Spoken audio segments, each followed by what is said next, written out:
E aqui no estúdio a gente fala de saúde. O número de casos notificados de dengue no país esse ano passa de 1.100.000. E o número de mortes por dengue já é mais que o dobro do registrado em 2018. Aqui em Goiás foram notificados quase 106.000 casos esse ano. E dos confirmados, 29 pessoas morreram por causa da doença.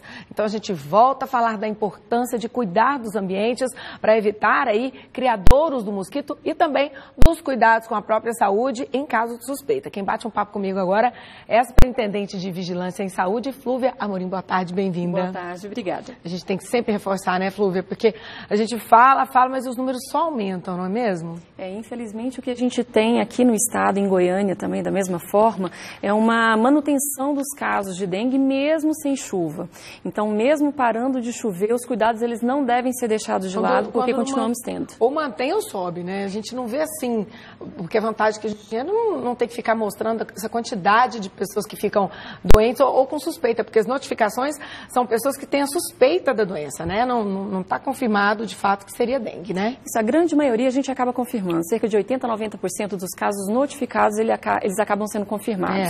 Mas mesmo no período seco, a gente continua confirmando casos. Quais os tipos de dengue que a gente tem hoje? Porque eu lembro que a gente começou tipo 1, depois tipo 2, aí hemorrágica, aquela confusão. Como é que é a situação hoje? Bom, em relação aos tipos de vírus, né, existem 4 tipos de vírus da dengue.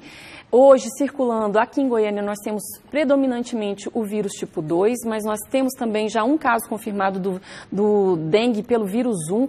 E, quando eu falo vírus dengue 1, 2, 3, 4, quer dizer o tipo de vírus que está causando a doença. Não quer dizer se a doença é mais ou menos grave, tá? Elas são mais ou menos equivalentes? São equivalentes, mas o vírus 2, que é esse que predomina agora, ele tem uma capacidade de proporcionar formas graves, mais do que os outros tipos de vírus. Mas qualquer tipo de vírus pode causar forma grave e morte, mas o 2 tem uma chance maior. Bom, forma grave a gente fala da hemorrágica, no caso? Isso, hoje a gente chama de dengue grave, né? Não mais dengue hemorrágica, porque as pessoas ligavam muito dengue hemorrágica com sangue saindo, e raramente isso acontece. Porque tinha aquele negócio das pessoas terem um problema de sangue pelo nariz e tal, aí virou, na época ganhou o nome de hemorrágica. Isso, hoje a gente chama dengue grave. Então, mundialmente, esse termo ele foi, que está sendo utilizado é dengue grave. Então, aquela doença dengue que sai da forma clássica, branda, para uma forma mais grave. E tem algo que possa provocar que ela seja agravada, ou é a questão desse tipo de vírus que ele já é mais, digamos assim, propício a provocar esse tipo grave? Esse vírus que está circulando agora, ele tem uma capacidade maior de causar formas graves, mas isso depende muito da pessoa, né? Então, é de indivíduo para indivíduo. Mas onde teve epidemia por esse vírus, o número de casos graves e de mortes foi muito maior.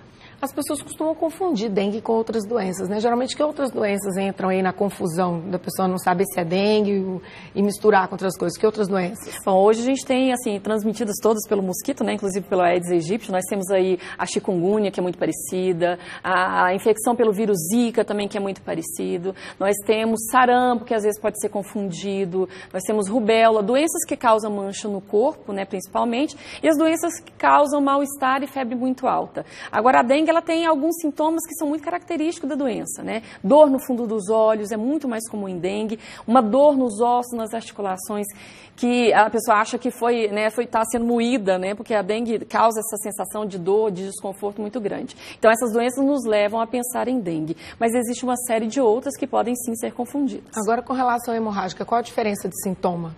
Quando a gente fala da dengue grave... Vamos aprender. Não vamos falar mais hemorrágica, dengue grave. Quando a gente fala de dengue grave, eu estou falando de uma doença que, além de dar dor no corpo, febre alta, prostração, dor de cabeça e manchas no corpo, causa sintomas que nos indicam a gravidade, como tontura, uma dor na barriga muito forte, dificuldade para respirar. Então, esses são sintomas, né, que mostram que essa doença está agravando. E aí a pessoa pode, sim, ficar internada, ir para um UTI, e até levar à morte. A partir do momento que a pessoa entrou em contato ali com o mosquito, em quanto tempo a doença deve se manifestar? Em média, 5 a 7 dias, né? Em média, 5 a 7 dias, a partir do momento que ela é picada por um mosquito infectado.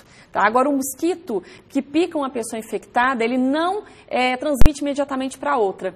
Ele demora também cerca de 5 dias para também poder transmitir para outra pessoa. Ah, porque tem essa dúvida, né? Às vezes você está no ambiente de trabalho, você tem um colega que insiste em vir trabalhar, mesmo estando com dengue, você fala, fica em casa, fica em repouso, ele vai. Você fala, gente, se o mosquito picar ele vier aqui pro meu rumo, eu vou estar ruim também.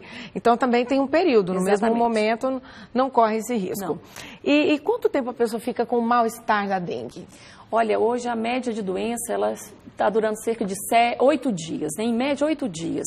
Nós temos alguns casos mais prolongados, com 15 dias, outros terminam um pouco mais cedo com 5, mas em média 8 dias de doença. A dengue pode deixar sequelas?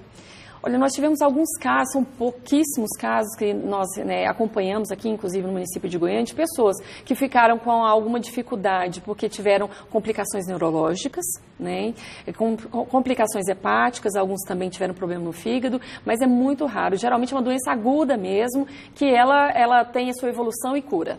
E é indicado o repouso. Por que é importante o repouso, Flúvia? Para qualquer doença, né? Não só para a dengue. O seu corpo precisa usar a energia que ele tem para restabelecer as funções do corpo, né? Então, se a pessoa fica doente, fazendo alguma atividade, a energia que poderia estar sendo usada para debelar aquela doença acaba sendo gasta com outra coisa e a pessoa pode demorar a curar ou até mesmo piorar. E que especialistas, no caso, podem estar aí diagnosticando a dengue? Eu estou te falando porque eu tomei aquela... chamavam de vacina, mas na verdade era uma espécie de antídoto lá do Hospital de Medicina Alternativa, Sim. Que no início chamaram de vacina, né? E aí o que acontece? Ele reduz os sintomas no caso de você pegar a dengue. Aí eu tive dengue e estava difícil de diagnosticar. Eu fui no clínico geral, eu fui numa alergista, porque eu tinha comido muito chocolate, pensei, nossa, tô com alergia a chocolate, fiquei toda pintadinha, mas eu não tive febre, não coçou, então ficou uma coisa meio descaracterizada, Sim. Eles não conseguiram ter o diagnóstico correto. Então, qual o profissional mais, assim, indicado para diagnosticar? Falar, não, isso é dengue. Eu só descobri depois que eu já estava bem, porque por dúvida eu pedi uma solicitação, fui lá fazer, aí constou lá que eu tive, mas eu já tinha feito tudo de errado, tomado remédio que não podia... Bom, hoje aqui em Goiânia, em Goiás, como nós temos dengue há muito tempo, qualquer médico em qualquer unidade consegue fazer um diagnóstico. O diagnóstico inicialmente ele vai ser clínico, baseado nos sintomas, sinais e sintomas que a pessoa apresenta, mas a confirmação se é dengue ou não só através de exames laboratoriais, né? Então, hoje não é necessário o resultado de exame para você saber que conduta que você vai tomar. A partir dos sintomas, ele vai tratar os sintomas e os sinais que a pessoa apresentar. Então, não é necessário um especialista, um infectologista, hoje, tanto que na nossa rede são clínicos gerais, na sua grande maioria, e eles fazem diagnóstico. Pois é, esse meu ficou meio descaracterizado, tinha pinta, mas não costava, não tinha febre, e acabei ficando meio perdida na situação. Agora, a dengue não tem um tratamento específico, né? O que é orientação além do repouso? O que a pessoa pode fazer?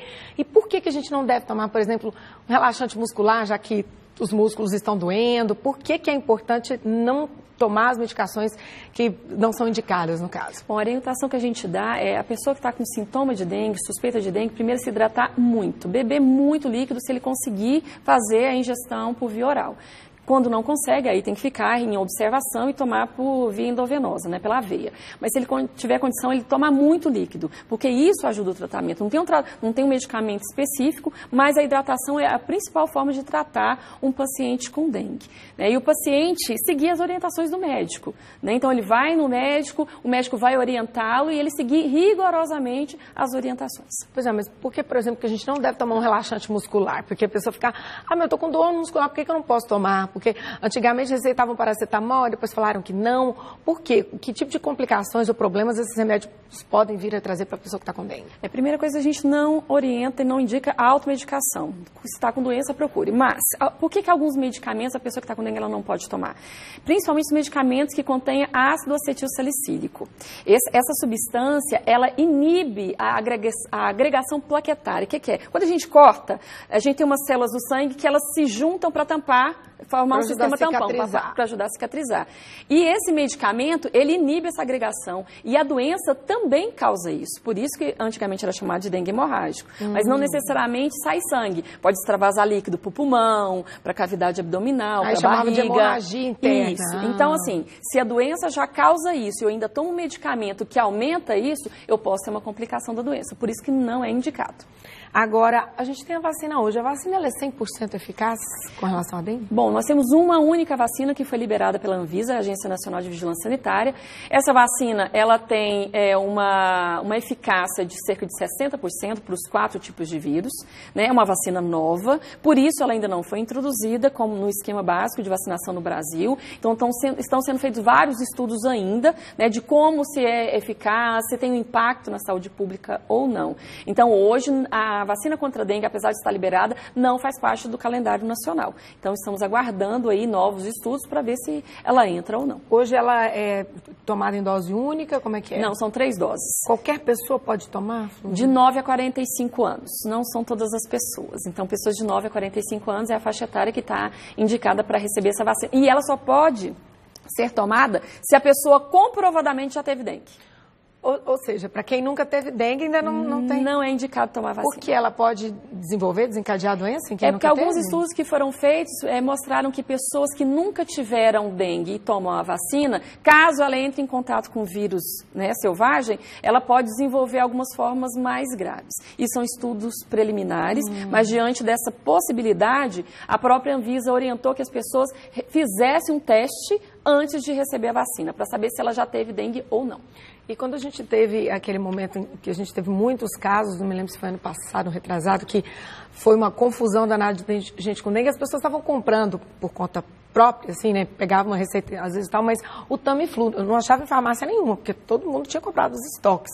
Qual a orientação com relação a essa medicação? Bom, o Tamiflu ele é usado para influenza, né? Para gripe. Ele não é usado para dengue. Então, quando nós tivemos a epidemia, né, nós tivemos inclusive ano passado. Porque como tem um sintoma parecido, as pessoas às vezes confundiam. Mas o Tamiflu, né, que é o Tamivir, ele é usado para influenza, gripe por influenza. Certo. Agora, o mosquito, quando começou o problema da dengue, a gente achava que era só na água suja que ele gostava ali de se proliferar. Hoje a gente sabe que não. E como é que você tem observado, assim, se as pessoas estão tendo maior cuidado? Porque a gente vê os agentes aí correndo atrás. Você acha que isso é que ainda está atrapalhando um pouco a gente melhorar esse índice de pessoas aí com notificação de dengue?